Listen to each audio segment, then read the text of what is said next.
Dear audience, السلام علیکم۔ کنز العمال میں حضور علیہ السلام سے ایک حدیث مروی ہے، وَعَلَى الْعَاقِلِ أَن يَكُونَ بَصِيرٌ بِزَمَانِهِ۔ عقل مند انسان کے لیے لازم ہے کہ وہ اپنے زمانے کے حالات سے بھی آگاہی رکھتا ہو۔ عقل مند آدمی کے لیے ضروری ہے کہ وہ اپنے زمانے کے حالات سے آگاہ ہو۔ علامہ نے کہا تھا کہ سکون محال ہے قدرت کے کارخانے میں، ثبات ایک تغیر کو ہے زمانے میں۔ بڑی زندگی کی ایک اہم حقیقت علامہ نے بیان کی کہ انسان اس کائنات کے اندر ہر چیز تغیر تبدل کے پروسیس سے گزر رہی ہے، چینجنگ کے پروسیس سے گزر رہی ہے۔ اس کائنات کے اندر کسی بھی چیز کو، کسی بھی معاملے کو سکون ٹھہراؤ نہیں ہے۔ ہر چیز کے اندر تغیر و تبدل، تبدیلیاں آتی رہتی ہیں۔ اگر کوئی چیز مستقل ہے تو وہ پھر بذات خود تبدیلی کا عمل ہے جو مستقل ہے، کہ یہ عمل کنٹینیوسلی جاری رہتا ہے۔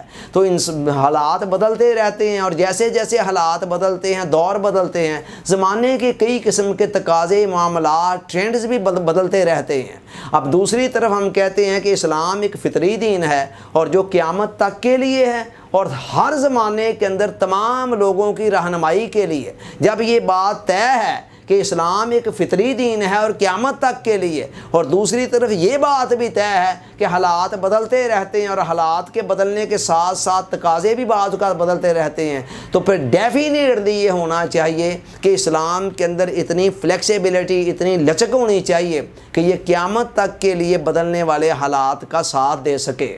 دیکھیں، زندگی کی بعض بنیادی حقیقتیں ہیں وہ اٹل ہوتی ہیں۔ بہت ساری سچائیاں ایسی ہیں، جیسے 2 + 2 = 4 ایک سچائی ہے نا، یہ 10,000 سال پہلے بھی ایسے ہی تھی، آج بھی ایسے ہی ہے، اور آج کے بعد بھی قیامت تک 2 + 2 = 4 ہی رہنے ہیں، 5 نہیں ہو جانے یا 3 نہیں ہو جانے۔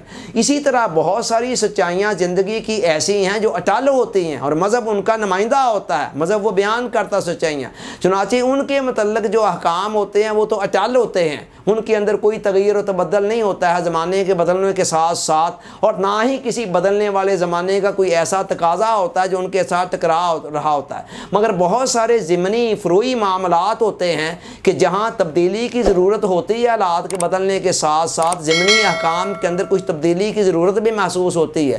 پھر بعض اوقات حالات کے تقاضے ہوتے ہیں کہ کسی حکم کی امپلیمنٹیشن کے اندر بھی حالات کی رعایت کو سامنے رکھا جائے۔ تو اسلام کا منشا اور مقصود یہ ہے کہ وہ اس طرح کے معاملات کی پوری رعایت کرتا ہے۔ آپ قرآن و حدیث کی تعلیمات کو دیکھیں تو وہاں اس طرح کے تمام معاملات کی پوری رعایت کی گئی ہے۔ اسلام ہر معاملے کے اندر فنڈامنٹل پرنسپل دیتا ہے، بنیادی اصول دے دیتا ہے، اور باقی رہ گئے ضمنی معاملات، فروعی معاملات، تو اسے ہر آنے والے زمانے پر چھوڑ دیتا ہے۔ اس کے حوالے سے کوئی اسٹرکٹ پالیسی نہیں اپناتا ہے کہ لازمی یہ معاملہ ایسے کرنا ہے یا یہ معاملہ ایسے نہیں کرنا ہے۔ چنانچہ آپ دیکھ لیں کہ جتنی بنیادی سچائیاں ہیں، بنیادی احکام ہیں، وہ اسلام نے دے دیے ہوئے ہیں، اور ہر معاملے کے اندر دے دیے ہیں، کسی معاملے کے اندر کوئی تشنگی نہیں چھوڑی۔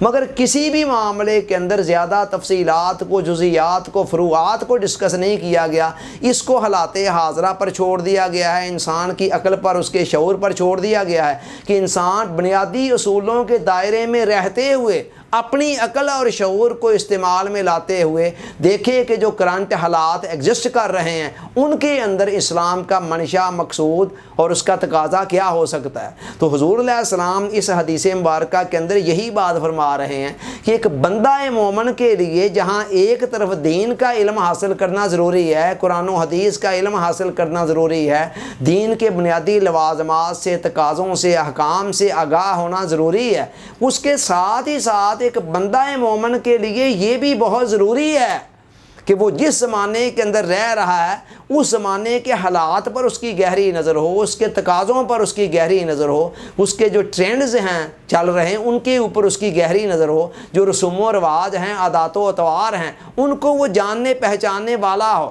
یعنی دوسرے لفظوں کے اندر حالات حاضرہ کی نبض پر ایک بندہ مومن کی ہاتھ ہو، اور ادھر سے وہ قرآن و حدیث سے اور اسلام کی بنیادی اصولوں سے روشنی لے رہا ہو، اور ادھر حالات کو دیکھتے ہوئے اس کے مطابق اس کی امپلیمنٹیشن کر رہا ہو، اور ہر قسم کے حالات کے اندر پھر انسان بہترین نتائج تک پہنچنے کے اندر کامیاب ہو جاتا ہے، جب ایک طرف اس کے پاس قرآن و حدیث کا اور اسلام کی تمام تعلیمات کا بھی علم ہو اور دوسری طرف حالات حاضرہ پر نظر ہو۔ اگر دونوں میں سے ایک بھی نہیں ہوگا تو پھر انسان قدم قدم پر ٹھوکریں کھائے گا۔ اللہ تعالیٰ سوچنے سمجھنے یاد رکھنے عمل کی توفیق عطا فرمائے، آمین۔ آپ کا بہت بہت شکریہ۔ السلام علیکم۔